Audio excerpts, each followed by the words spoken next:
Hello drivers! If you are looking for an old IP bought by Ubisoft, loved by the community, whose last game was released over a decade ago and has been replaced by a newer IP with similar mechanics and setting, you will say, yes, Prince of Persia, of course.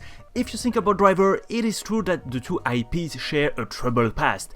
In the case of The Prince, the license is back with a remake of Sand of Time with a few problems of its own, and this new Metroidvania 2.5D game, The Lost Crown. As a Ubisoft creator, I was given a key to test the game, and here are my first impressions after 2 sessions on the game, completing around 20% of the game. In this game, you play not the prince, but a warrior of the immortals, the kingdom's personal guard. Very quickly, after a short tutorial / action sequence, which is much better paced than the last Assassin's Creed, trust me, the story really begins with the abduction of the prince and your quest to rescue him. In fact, the story seems to have a few twists and turns, and I suspect I will encounter more before the end of the game, especially with the time paradox theme that is a key feature of the series under Ubisoft management. The game should take between 20 and 25 hours to complete, depending on your skill level, and the challenge is well worth it. The combat mechanics are mainly based on end-to-end combat, but you will also quickly get a bow and arrow. Another important component of combat is dodging attacks, and you really have to learn how to parry, which is time-based. The window to make a proper parry is short, and I still miss it sometimes. I'm playing on normal difficulty, so it's far from being the hardest one, but I'm not used to this type of game and the challenge is still strong for me, especially as the enemies don't queue up to attack you like in Assassin's Creed, but attack you as a group, so using the dash for crowd control is important. And don't forget to take a potion before your health runs out. The enemies are varied and new ones appear as you progress through the temple. They act differently.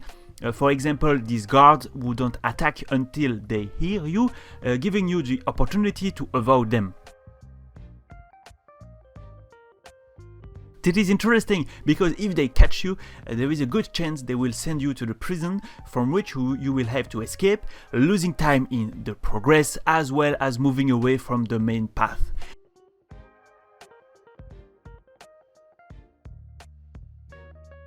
If you die, you run the risk of reappearing far beyond, as the checkpoints, represented by trees, can be very far apart and it's possible to miss them if you don't activate them first. That said, Sargon, your character, has an excellent range of moves in combat, mostly based around combos, which becomes even more complete after unlocking new abilities. There is a tutorial arena to learn the moves if you wish, but to be honest, I don't have the reflex to perform some of the complex combos in the heat of battle. I do the tutorials to get crystals though, the in-game currency that will allow you to buy new amulets from the shop or increase their power at the forge. The Metroidvania aspect of the game is apparent from the start of your quest to save the prince, and when you enter the Temple of Time, a huge open world level with many paths, many of which are closed or inaccessible at first, until you can unlock them later, which is typical of the Metroid genre. I'm playing in exploration mode, which means I don't get any direction on the minimap, unlike the guided mode, which gives a lot more hints. At first, you wander around the temple and clearly feel lost, which is consistent with how your character Sargon feels. After unlocking new abilities or simply trying to find your way around, you will find yourself going back and forth a lot.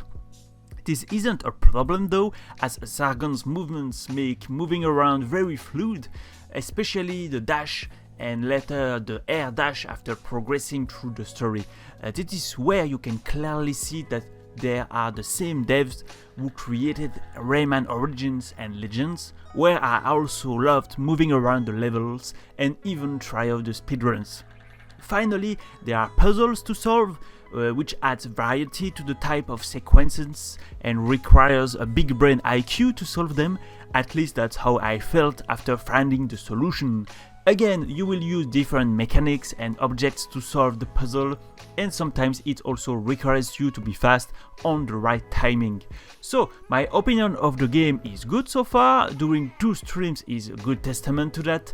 Perhaps the boss fights are the weakest part of the game because they don't add much more than an enemy with too many health points. Be careful when the eyes get red because it means you cannot parry the attack under any circumstances, but you rather need to dash or be far enough to avoid the attack. The boss fights are the part I feel the most by far. I've also read criticism of the art direction and overall design that resemble a mobile game, but I don't get that impression. Sure, the in-game cutscenes are told with sprites that reminds me of Driver Speedboat Paradise, but there are also cutscenes throughout the story.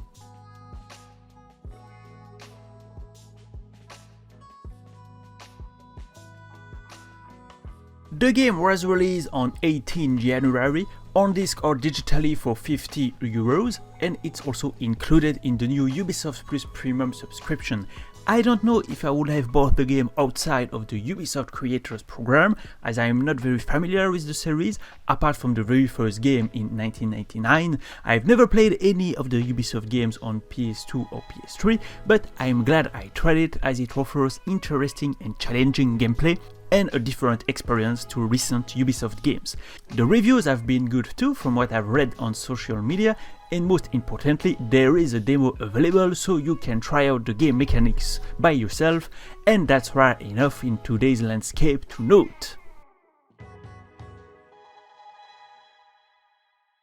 All in all, I'm glad that Ubisoft is giving its old IP another chance to shine and be played by new people, especially with a strong proposition like Prince of Persia: The Lost Crown. Could they also do it with Driver one day?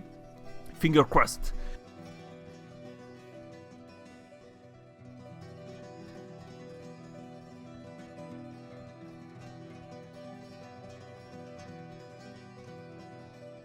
Thanks to my reviewers for supporting the channel, driverdimension.com, Neuroscenes, French Contact, Tankon on YouTube, Paul Lanois, David Autosport, Mute, Denis Frontier, and Wolfbite, who just upgraded to the producer level tier. Joining will give you exclusive emojis, early access to some videos, and exclusive videos.